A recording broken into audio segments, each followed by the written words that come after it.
Santapan Harian Selasa 19 Januari 2021. Hari ini kita akan membaca Matius pasalnya yang ke-11, ayatnya yang kedua hingga ayatnya yang ke-19. Namun sebelumnya, mari kita berdoa. Sang Firman yang hidup, condongkanlah hati ini untuk melakukan firman-Mu. Di dalam Kristus, Sang Firman yang sejati, kami berserah. Amin. Matius 11 ayat 2-19. Di dalam penjara, Yohanes mendengar tentang pekerjaan Kristus, lalu menyuruh murid-muridnya bertanya kepadanya, "Engkaukah yang akan datang itu, atau haruskah kami menantikan orang lain?" Yesus menjawab mereka, "Pergilah dan katakanlah kepada Yohanes apa yang kamu dengar dan kamu lihat. Orang buta melihat, orang lumpuh berjalan, orang kusta menjadi tahir, orang tuli mendengar, orang mati dibangkitkan, dan kepada orang miskin diberitakan kabar baik. Dan berbahagialah orang yang tidak menjadi kecewa dan menolak Aku." Setelah murid-murid Yohanes pergi, mulailah Yesus berbicara kepada orang banyak itu tentang Yohanes. "Untuk apakah kamu pergi ke padang gurun? Melihat buluh yang digoyangkan angin kian kemari? Atau untuk apakah kamu pergi? Melihat orang yang berpakaian halus?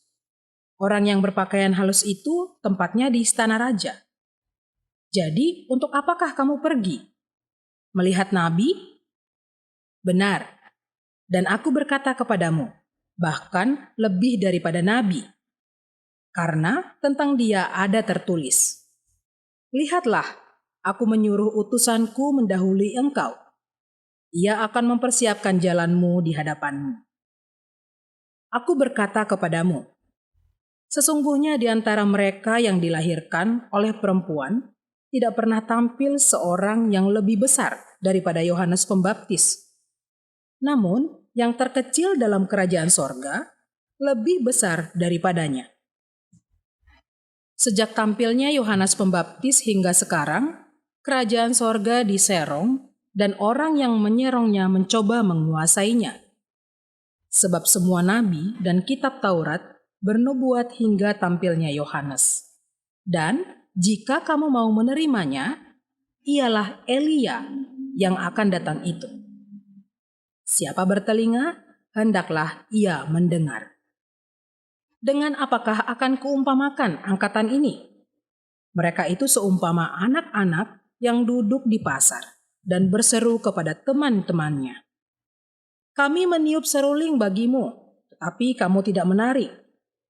Kami menyanyikan kidung duka, tetapi kamu tidak berkabung." Karena Yohanes datang, ia tidak makan dan tidak minum. Dan mereka berkata, "Ia kerasukan setan." Kemudian Anak Manusia datang, ia makan dan minum. Dan mereka berkata, "Lihatlah, ia seorang pelahap dan peminum, sahabat pemungut cukai dan orang berdosa." Tetapi hikmat Allah dibenarkan oleh perbuatannya.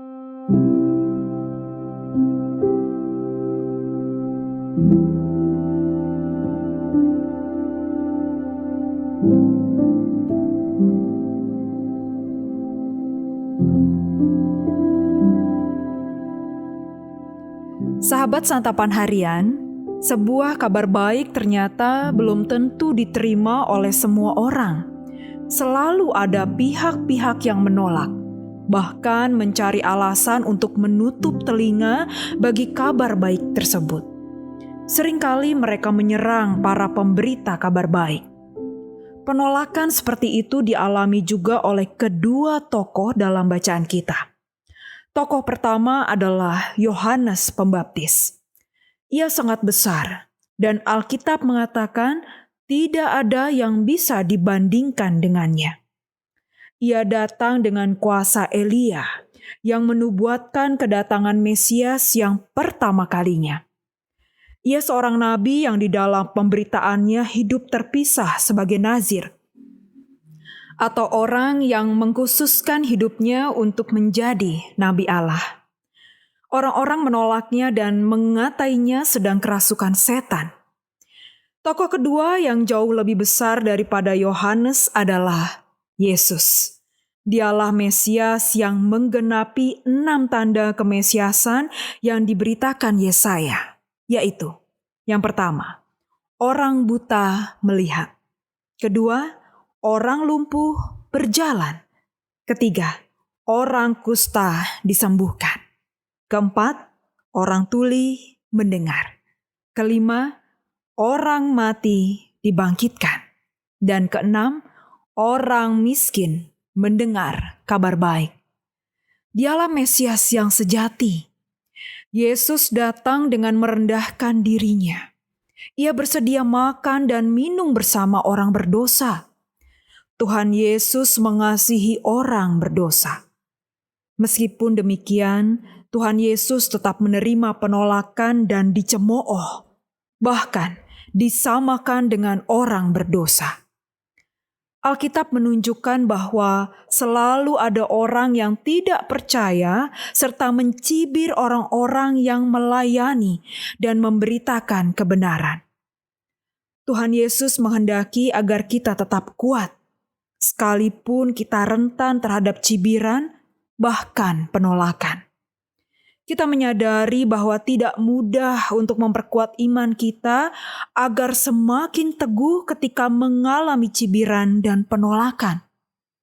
Kita perlu belajar untuk menerima tantangan iman yang selalu ada sehingga kita mampu bertahan.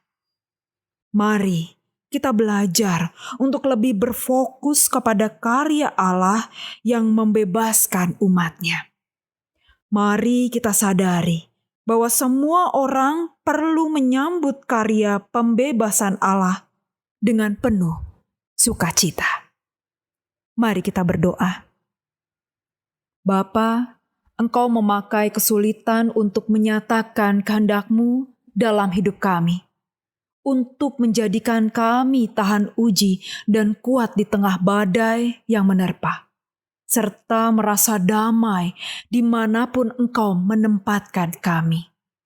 Di dalam pelukan hangat Putra-Mu, Yesus Kristus, kami berserah. Amin.